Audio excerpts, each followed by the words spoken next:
As we all know, reunification is not an easy process on anyone involved. In reality, some people do foster with the intention to adopt, which makes it even more complicated. In this theme, we need to reinforce that reunification is the primary goal of foster care, despite the family's motivation to adopt. It's important to make clear that about half of the children in foster care will return to their families. The first priority for families who are fostering must be child safety and stability. So it's understandable how they can forget about the children's families. Sometimes people do not want to consider the child's family because they're angry about abuse or neglect that occurred. However, as you know, the vast majority of children will want to return to their parents. It's the job of the parent who is fostering to support the child with those feelings and with that process.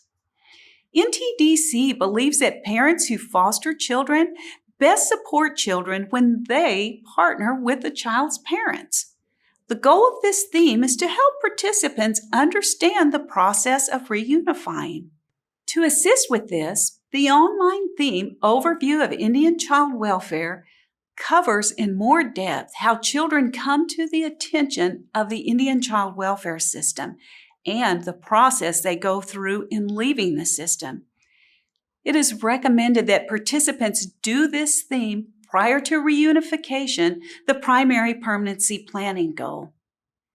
The reunification theme works together but is distinct from the foster care, a means to support families theme, which has also been adapted for American Indian Alaska Natives and will focus more on how to partner with parents. So let's look at the nuts and bolts. You'll start with a quick brainstorm on whiteboard to get participants' initial thoughts about reunification. This is not about right answers, just to get them thinking and honest about the subject. For the rest of this section, you'll go through a series of slides that walk them through the reasons and steps of a reunification plan. Be sure to refer them to the online theme Overview of Indian Child Welfare to understand this in depth. They will need that information. Section 3 is the bulk of this theme, and it will take you about an hour. It starts with a few slides with roadmap signs to discuss. Plan A, which is reunification in almost all cases. Plan B, which are the other permanency options. Special emphasis in this section includes the unique needs of American Indian Alaska Natives permanency planning and reunification, tribal nation membership, sovereignty, and associated policies, tribal customary adoption as a possible permanency option. Then we'll show a 5-minute video called Shayna's Story of an American Indian mother who was successfully reunited with her children and serves as a peer mentor for other parents seeking to reunify with their children. This is impactful as the mother discusses her own struggle with addiction and how her culture brought about healing to put her family back together. After the video, group discussion is centered around ways in which Shayna's story can give hope to other American Indian Alaska Native parents who are struggling with reunification. This is followed by an 8-minute video of a mom named Kim and Dennis, the dad who fostered her boys. This is a powerful video because they talk openly about what the dad did to help her reunify. The Chandra case study comes next. In this activity, you'll have a volunteer read about Chandra's story and then break out into small groups to discuss how parents could support her. Oftentimes, parents who are fostering don't know what to say to children about their parents' challenges, so this is important to practice concretely. When you bring the groups back together, you'll go over some possibilities with a slide and a handout of suggested responses to reinforce positive language.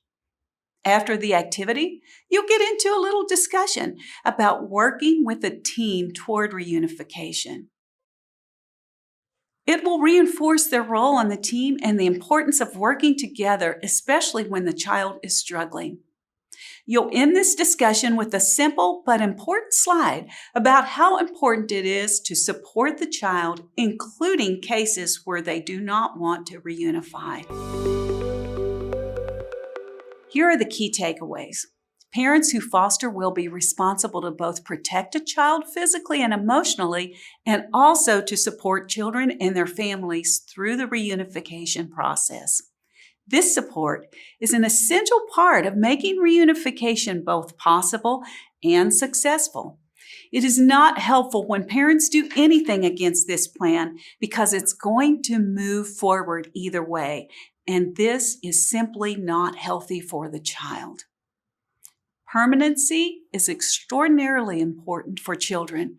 All parents and professionals need to rally around children's needs for this. Here are some tips for things that might come up.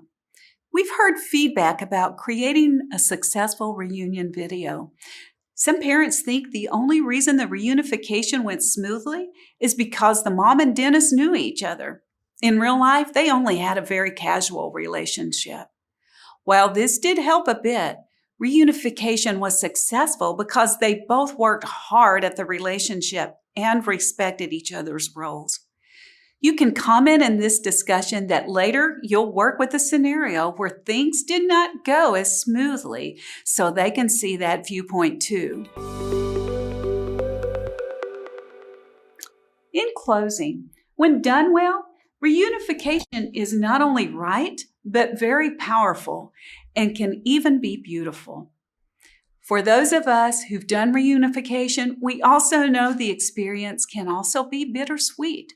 Maybe the child has started thriving and feeling connected in their foster family, or the parent who is fostering really wants to adopt. When we facilitate this theme, we have the opportunity to center participants and ourselves in the primary goal of strengthening families so that children can safely return home. This can potentially help avoid the lifelong pain of a permanent separation. Even when reunification is not possible, we should always consider what kind of ongoing relationship with birth family is possible. It is sometimes with the greatest challenges that we can all grow the most.